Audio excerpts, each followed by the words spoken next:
अस्सलाम वालेकुम students. Basic के स्टूडेंट्स के लिए एक टॉपिक बहुत अहम है। आम तौर पर बाकी लोगों को लगता होगा कि ये तो बड़ी आसान चीज़ है, लेकिन कुछ ऐसे लोग भी होते हैं और बेसिक्स के जिनको इसको समझने में परेशानी होती है, और वो टॉपिक है डू और डज का इस्तेमाल। हम ये दो लफ्ज़ एज अ हेल्पिंग वर्ब कहाँ पर इस्तेमाल करते हैं? ये मेन वर्ब के तौर पर भी इस्तेमाल होता है, लेकिन इशू तो हेल्पिंग वर्ब के तौर पर है। तो कहाँ पर डू और डज इस्तेमाल होता है इंग्लिश में? दो पॉइंट्स मेजर जो हैं वो मैं डिफाइन करूंगा। तो सबसे पहले देखते हैं, जो पहला पॉइंट इसका है, जो इसका इस्तेमाल है, वो ये है कि इंटेरोगेटिव और नेगेटिव बनाने के लिए प्रेजेंट इंडेफिनिट। आपको मालूम है, हमने किसी भी फिक्रे को अगर सवालिया करना है या नेगेटिव करना, उसका एक ही असूल है कि helping verb for making interrogative you have to bring helping verb in the start of the sentence. For example, he will go, will he go. He has gone, तो हैज को उठाकर स्टार्ट में ले, हैज ही गॉन, तो ये सवालिया हो जाएगा। ही विल राइट, तो will he right. So helping verb को उठाकर स्टार्ट में लाएंगे तो सवालिया हो जाएगा, और उसी हेल्पिंग वर्ब के साथ अगर नेगेटिव करना है तो he has not done his work. कोई दुनिया का फिक्रा नेगेटिव या इंटेरोगेटिव अपने हेल्पिंग वर्ब के बगैर नहीं हो सकता।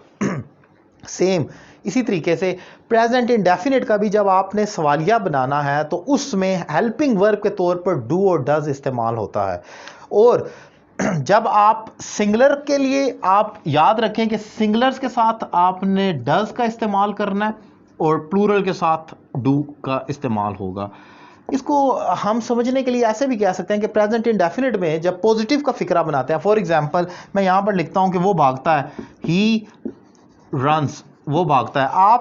आप पॉजिटिव के फिक्रे में जब वर्ब के साथ एस या ई एस लगाते हैं, अगर वो सिंगुलर है, आप हमेशा उसमें एस और ई एस का, जैसे वो मूवी देखता है, ही वॉचेस, अब वॉचेस ई एस आप लगा रहे हैं क्योंकि ही सिंगुलर है।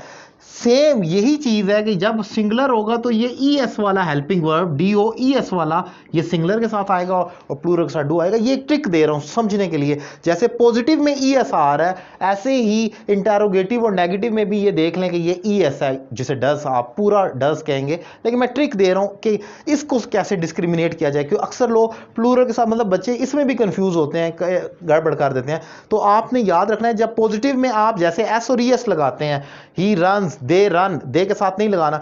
सेम यहां पर भी वो ई एस वाला डज सिंगुलर के साथ आएगा, प्लूरल के साथ डू आएगा। जैसे वो किताब नहीं पढ़ता है, he doesn't read a book. लेकिन याद रखें, जब आपने ई एस लगा दिया एक दफा डज, तो दोबारा रीड्स नहीं कहना, क्योंकि वो तो एस ऑलरेडी लग चुका है, he doesn't read a book. आपने देखा कि सिंगुलर के साथ डज आएगा। अब क्या तुम झूठ बोलते हो, क्या तुम मुझे जानते हो, डू यू नो मी। अब यू प्लूरल है तो उसके साथ डू आएगा, और फिर उसके साथ आपने एस की कुछ भी नहीं लगाना, डू यू नो मी। तो एक तो डू और डज का इस्तेमाल ये है कि for we use it as a helping verb for making negative and interrogative of present simple. एक इस्तेमाल इसका और है एम्फेटिक सेंटेंसेस, जोर देने के लिए किसी फिक्रे पर। आप जानते हैं, जैसा कि अभी मैंने डिफाइन किया, प्रेजेंट इंडेफिनिट या प्रेजेंट सिंपल के पॉजिटिव में कोई हेल्पिंग वर्ब नहीं होता। जैसे वो भागता है, ही रन्स, पॉजिटिव में तो हेल्पिंग वर्ब नहीं होता, इसमें कुछ लगाने की जरूरत नहीं। लेकिन इसी फिक्रे को इसी उर्दू के साथ अगर मैंने जोर देकर कहना है, हालांकि ये प्रेजेंट इंडेफिनिट का फिक्र है, पॉजिटिव इसमें हेल्पिंग वर्ब नहीं, लेकिन इसमें हम वही हेल्पिंग वर्ब डू और डज जोर देने के लिए लगा सकते हैं। मैं ये कहूंगा कि ही डज रन, और उसके बाद ये मैं एस तो हट जाएगा ऑब्वियसली, जब डज आ चुका है, ही डज रन। ये इसका एम्फेटिक सेंटेंसेस कहा जाता है। जब आपने किसी फिक्रे पर, एक्शन पर जोर देना हो, हाँ वो भागता है, तो फिर आप उसमें पॉजिटिव में भी डज और डू का इस्तेमाल करते हैं।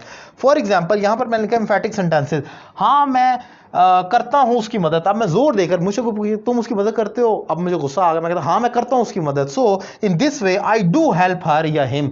तो आपने देखा कि ये प्रेजेंट इंडेफिनिट का पॉजिटिव फिक्र है, इसमें तो डू डज नहीं आता, लेकिन फिर भी एम्फेटिक बनाने के लिए डू लगाया जाएगा। हाँ वो जवाब देती है मुझे, शी डज रिप्लाई मी या रिस्पॉन्ड मी। आपने देखा कि ये पॉजिटिव फिक्र है, इसमें तो डज नहीं आता प्रेजेंट इंडेफिनिट, लेकिन आपने जोर देने के लिए उसमें भी डू और डज का इस्तेमाल आप कर सकते हैं। So this was a topic. ये बड़ा अहम टॉपिक है और इसके दो यूजेज हैं, पॉजिटिव में भी हेल्पिंग वर्ब आता है और नेगेटिव इंटेरोगेटिव में भी आता है।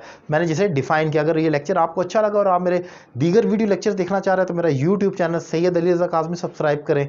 और अगर आप मुझसे 1-to-1 online English language course करना चाह रहे हैं दुनिया के किसी भी कोने से, नंबर आपकी स्क्रीन पर मौजूद है। एक रीजनेबल फी पे कर कोर्स का आगाज़ करें। और रावलपिंडी इस्लामाबाद के स्टूडेंट रावलपिंडी में मेरी अकेडमी भी ज्वाइन कर सकते हैं। Thank you very much.